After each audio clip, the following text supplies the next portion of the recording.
What is up, guys, and welcome back to another Destiny video. Today I'm bringing you guys another build, or this time it's more of a challenge. So basically what I'm trying to do is kind of take away from the futuristic aspects of Destiny and make my character more of a modern soldier. You know, like Modern Warfare, just kind of not with all these powers and stuff, just keeping it realistic. So to start off with my weapons, I'm using that Arminus D auto rifle that you can see. Just for the sake of it looks realistic, it looks like something you might see in a Modern Warfare game. That sidearm, again, just looking realistic, and the same thing with the machine gun. Like if I put on a Thunderlord or something, that'd be retarded. So just keeping the guns looking realistic as possible. Then for armor, it really just, I threw on some crappy armor. Again, not looking super realistic, but at the same time, trying to make it look just like cool armor you might see right now. Throwing on the super black shader, and I tried to get my hands on one of those cloaks that like isn't even a cloak, it's just like a scarf, so that my character doesn't have a cloak. But I couldn't find one, and I didn't want to take too much time to try and get one. And then, so just making my character look realistic, and then the subclass. You know, I thought for a little bit about what I should use, and I basically came down to the gunslinger, simply because of those incendiary grenades are just about the most realistic grenade in the game, because there are some pretty weird grenades in Destiny.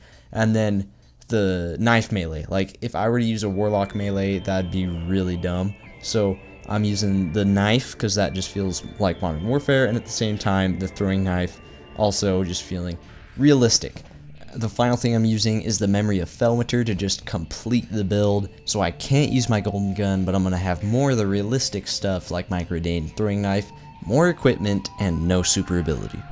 So now I'm just going to talk about this build a little more for a minute. The reason why I call it a challenge is just because it is a little difficult trying to be like a present day, not futuristic soldier when you're running around with guardians all over the place, with those sticky grenades, with those crazy warlock melees, and then all the super abilities. It just drives you insane. But the build honestly isn't that bad, because like for your weapons, your primary fast rate of fire auto rifle, it's honestly not that bad. I know it used to be insanely good in early year 2, and then it got nerfed a ton, but because of the overall buff to auto rifles, that archetype is back, and it really just melts people up in the Crucible. If you go into the Crucible with a high rate of fire auto rifle, you're not gonna do bad at all. It's really good, so it's not like you're forcing yourself to use a bad primary weapon. Like I said, you still are gonna get lots of kills, and you'll be surprised how well you'll do with this auto rifle. And then sidearms, okay? Even though I'm just using a rare sidearm that looks like it's a modern gun, like it still melts people up, and it's super good because of the special ammo economy right now. So you're not using bad weapons. They still are decent, however, they might not be something that you're used to. Sidearms you might be used to, but I was a little bit, you know, I'd kind of forgotten how to use that fast rate of fire auto rifle.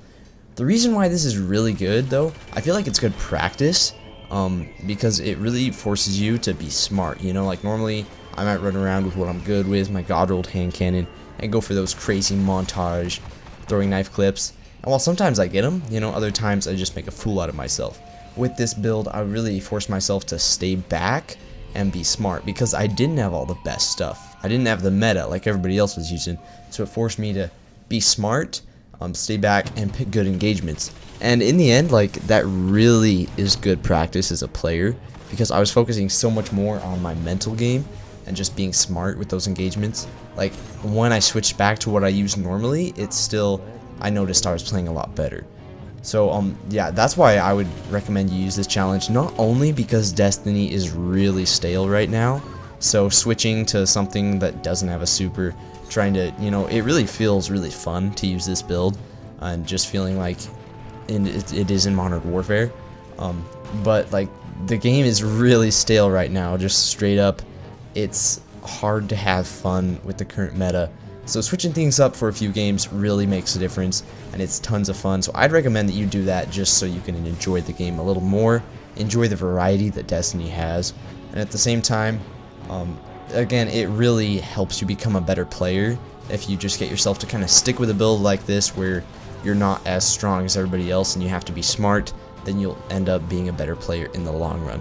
So I hope you guys enjoyed this video. Make sure to leave a comment. You know, what could you do to this build to make it a little better?